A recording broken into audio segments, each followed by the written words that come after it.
আমার সাজা চল কি ও বেগো আমার ময়না করে দেখার মতন কেউ নাই গো। নির্দোষ মানুষকে যে এভাবে মারে, কিন্তু এভাবে তো মারা ঠিক না। মানুষের তো একটা দয়া মায়া থাকা দরকার ভাই। কারণ আমি কি বলবো ভাই, আমার ওই ভাইটা আমার জান প্রাণে ভাই, ভালোবাসে। বগুড়ায় বাড়ির সামনে থেকে তুলে নিয়ে বাবর আলী নামে এক ব্যক্তিকে গলা কেটে হত্যা করেছে দুর্বৃত্তরা।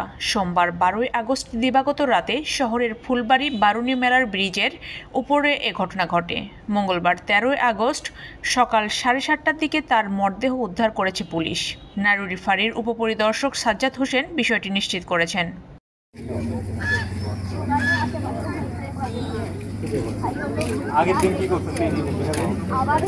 পেশায় মুদি দোকানি বাবর আলী বগুড়া পৌরসভা 20 নম্বর ওয়ার্ডের আকাশতারা এলাকার মৃত রমজান আলীর ছেলে।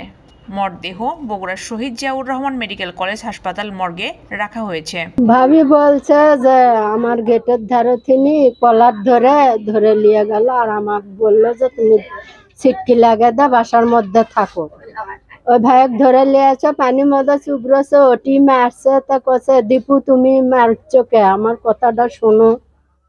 না শুনে কুবে মেরে নিয়ে গেছে, নিয়ে যে হত্যা করছে ব্রিজের ওটি। আমার ভাইক যেভাবে মারছে তার সে ডবলে কষ্ট দিয়ে ফাঁসি দেওয়া উচিত, তাহলে আমরা খুশি। স্থানীয় এক ব্যক্তি বলেন, সকালে আমি হাঁটার জন্য বের হয়েছিলাম। ব্রিজের ওপর গেলে একটা গলা কাটা মরদেহ দেখতে পাই। সবাইকে জানিয়ে সেখান থেকে চলে আসি। পরে জানতে পেরেছি পুলিশ মরদেহটি উদ্ধার করে মর্গে পাঠিয়েছে। সকাল 7:30টার দিকে শুনলাম যে এই ব্রিজের উপর একটা ডেড বডি পাওয়া গেছে। সকালবেলা হাঁটাহাঁটি করে তারপরে আমি এই প্রশাসনের সাথে যোগাযোগ করলাম, থানার প্রশাসনের কথা বললাম যে এখানে একটা ডেড বডি পাওয়া গেছে। তারপরে তারা আসলো, আসে থালিপুর তৈরি করে ডেড বডি নিয়ে গেল। ধাবাপাড়ার দোকান যখন নেছে তখন থেকে এই সময়টা ফোন দেওয়াতে কথা তোমার ভাইও কেবাটা জানিয়ে আসে কি কারা ডাক দিয়ে নিয়ে গেছে, ডাক দিয়ে নিয়ে গেছে, আগেও নিয়ে গেছে, আবার আসছে, হয়তো আসবে ফিরে।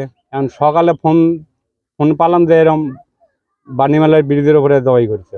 নিহতর মেয়ে বিনা বলেন, আমার বাবার আকাশতারা এলাকায় মুদি দোকান রয়েছে।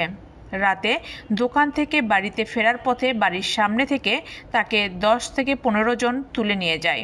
তাদের বেশিরভাগের মুখ ঢাকা ছিল। পরে জানতে পারি আমার বাবাকে গলা কেটে হত্যা করে মরদেহ ব্রিজের উপর ফেলে গেছে। তিনি আরও বলেন, আমার বাবার সঙ্গে পূর্বশত্রুতা ছিল, তবে তাদের নাম আমি জানি না। আমরা খুঁজেছি এইদিকে রেল লাইন পর্যন্ত, খুঁজে পাইনি। এইদিকে আসা হয়নি ভাই, এদিকে আসা হয়নি। রাতে 3-4টা পর্যন্ত আমরা আসলাম, খুঁজেছি, সেনাবাহিনীরাও আসলো। কালি আমরা এইদিকে আসতে পারিনি, আমার বোন আর আমি লাইন দিয়ে ওইদিকে পোস্ট করেছি, আর এসেছি জিজ্ঞাসা করেছি। পরে এক মহিলা করছে ব্রিজের উপরে একটা লাশ পাওয়া গেছে।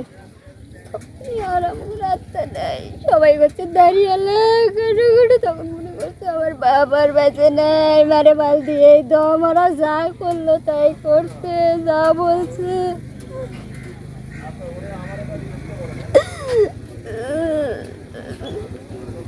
আমার সাজা চল কি ও বেগো আমার ময়না করে দেখার মতন কেউ নাই গো। ও আল্লাহ তুমি এ ব্যাপারে পুলিশের উপপরিদর্শক সাজ্জাদ বলেন, পূর্ব শত্রুতার জেরে বাড়ির সামনে থেকে বাবরকে একদল দুর্বৃত্ত তুলে নিয়ে গলা কেটে হত্যা করে। এ ব্যাপারে আইনি ব্যবস্থা নেওয়া হবে।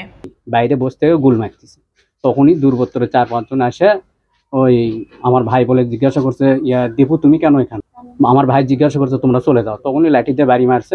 বাড়ি মারার পরে 4-5 জন ধরে গিয়ে আমার ভাই বউ ঘরের ভিতর ঢুকে গেছে, সিটকিনি বাইরতে লাগিয়ে দিছে, দেওয়ার পরে ওনাকে ধরে নিয়েছে। তবে আমার জানা মতে যে আমার ভাইয়ের সাথে কারো কোনো গন্ডগোল নাই, আফগান নিয়েই মনে হয় সম্ভবত, না রাজনীতি কোনো সংশ্লিষ্টতা নাই। ভাবে দুর্বৃত্তরা যে খুন করবে আমরা কল্পনাও করতে পারি না। আমি চাচ্ছি যে তাদের যারা মারছে তাদের ফাঁসি হোক, দৃষ্টান্তমূলক শাস্তি হোক। আমি পুলিশ মহোদয়, স্বরাষ্ট্রমন্ত্রী বা ইউনূস সাহেবের কাছে আমি জোর আপত্তি জানাচ্ছি যে আমার ভাইকে যেভাবে নৃশংস করে হত্যা করা হচ্ছে, আর কোনো ভাইদের বা কোনো বোনদেরকে যেন এভাবে আর হত্যা না করা হয়। আমি তাদের ফাঁসি চাচ্ছি। আমি এই ব্যাপারে ডক্টর ইউনূস সাহেবকে, আমি যে বর্তমান সরকার যে দায়িত্ব নিয়েছে, আমি তাদেরকে অবগত জানাচ্ছি। আর ওই যে নাহিদ ভাই ছাত্ররা যে সংসদের ভেতরে যে দায়িত্ব আছে আমি সেই ভাইদেরকেও অবগত জানাচ্ছি, তারা যেন এর সুষ্ঠু তদন্ত করে বিচারের আওতায় নিয়ে আসে, তাদেরকে যেন দৃষ্টান্তমূলক শাস্তি দিয়ে ফাঁসি। নির্দোষ মানুষকে যে এভাবে মারে, কিন্তু এভাবে তো মারা ঠিক না। মানুষের তো একটা দয়া মায়া থাকা দরকার ভাই। কারণ আমি কি বলবো ভাই, আমার ওই ভাইটা আমার জান প্রাণে ভাই, ভালো ভাই।